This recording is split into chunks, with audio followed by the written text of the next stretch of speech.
Chaque jour, Charles et Carole vous présentent la leçon de l'école du sabbat.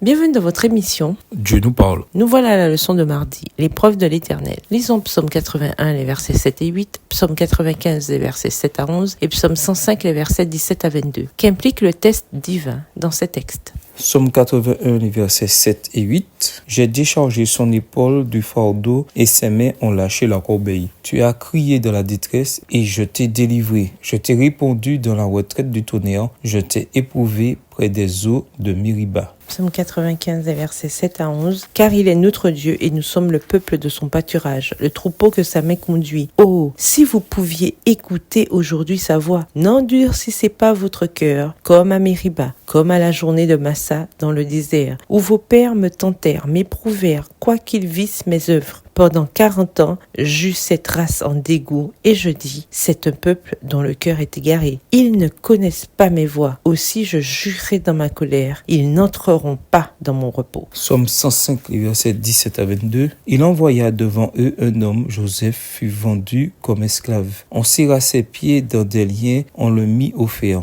jusqu'au temps où arriva ce qu'il avait annoncé et où la parole de l'Éternel l'éprouva. Le roi fit ôter ses liens, le dominateur des peuples délivra, il l'établit seigneur sur sa maison et gouverneur de tous ses biens, afin qu'il pût à son gré enchaîner ses princes et qu'il enseignât la sagesse à ses anciens. Mériba est le lieu où Israël avait éprouvé Dieu en remettant en cause sa fidélité et sa capacité à subvenir à leurs besoins. Exode 17, les versets 1 à 7, Psaume 95, les versets 8 et 9. Le Psaume 81 opère un curieux renversement et interprète le même événement comme le moment où Dieu avait mis Israël à l'épreuve. Psaume 81, le verset 7. Par sa désobéissance et son manque de confiance, Psaume 81, le verset 11, le peuple avait échoué au test de Dieu. La référence à Mériba est porteuse d'un double message. Premièrement, le peuple de Dieu ne devrait pas répéter les erreurs des générations passées. Au contraire, il doit faire confiance à Dieu et marcher dans sa voie. Psaume 81, le verset 13. Deuxièmement, bien que le peuple ait échoué à l'épreuve, Dieu vint à son secours lorsqu'il était en difficulté. Psaume 81, le verset 7.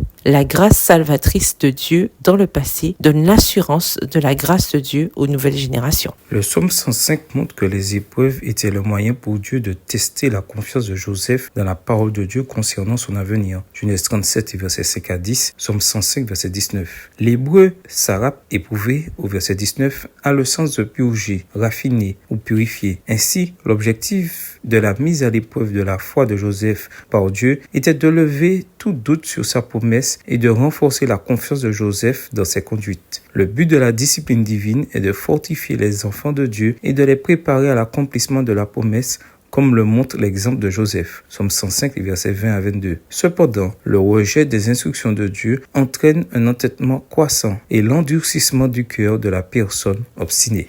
Le Seigneur exige une obéissance implicite à sa loi, mais les hommes sont endormis ou paralysés par les séductions de Satan. Celui-ci leur suggère toutes sortes d'excuses et de subterfuges. Il a raison de leurs scrupules, comme lorsqu'il disait à Ève en Éden, « Vous ne mourrez point » Genèse 3, le verset 4. La désobéissance endurcit non seulement le cœur et la conscience du coupable, mais elle tend à corrompre la foi des autres. Ce qui paraissait tout d'abord à ceux-ci une grave erreur perd graduellement cet aspect jusqu'à ce que finalement ils se demandent si c'est réellement un péché. Inconsciemment, ils se laissent gagner par cette erreur. Texte tiré du livre Témoignages pour l'Église au volume 1 à la page 559, livre écrit par Ellen G. White. Quelle est votre expérience personnelle de l'endurcissement du cœur par le péché? Pourquoi cette pensée devrait-elle nous conduire à la croix où nous pouvons trouver le pouvoir d'obéir? Au revoir. Et à demain si Dieu veut.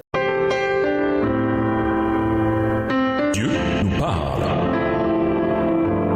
Chaque jour, Charles et Carole vous présentent la leçon de l'école du sabbat.